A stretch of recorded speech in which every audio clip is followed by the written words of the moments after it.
Ada boleh pernah nih berapa? Di tempat ya sampai tidak bang. Sao?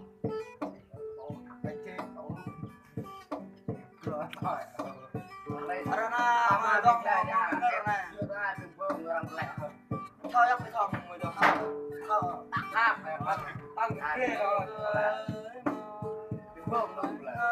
Cái kia nó cũng là em nói nhiều cái bài thì nó tăng mai không đi ra không. Có lại mà ai à?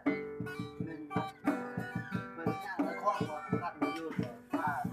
Mỗi ngày là mỗi cái bài là bây giờ nó đấy hay là mang là tao đi nữa đi chấp nó họ đợi ta mà đi bây giờ đi để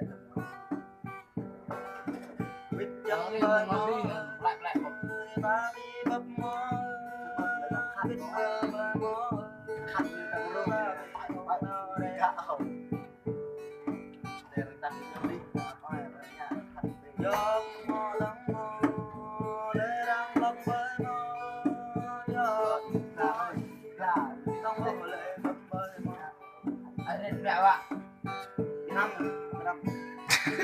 anh đến chào ạ làm một năm đúng không tại bây giờ cái lệ giờ lo thôi không đi bấm cho nó mơ lắng lệ mơ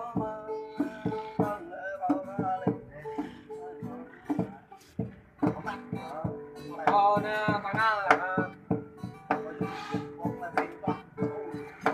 đúng đã với lũ này thâu với nó mỏi em lòng mỏi em lòng mỏi thấp nhiều họ bất thời nè là họ chơi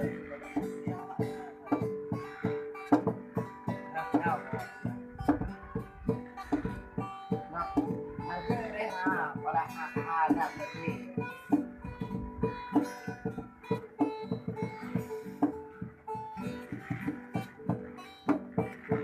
penahan bang tapi mau lebih banyak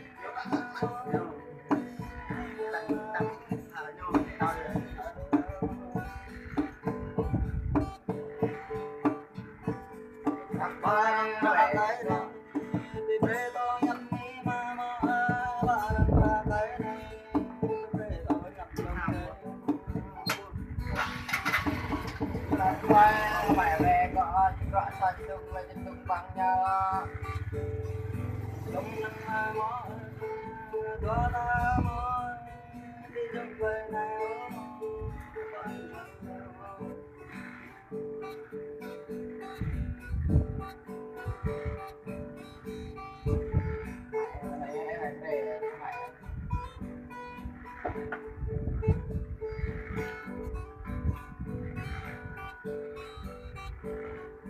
cho có mó đi tới đây kết mó mây cho có mó thật đậm mùi mó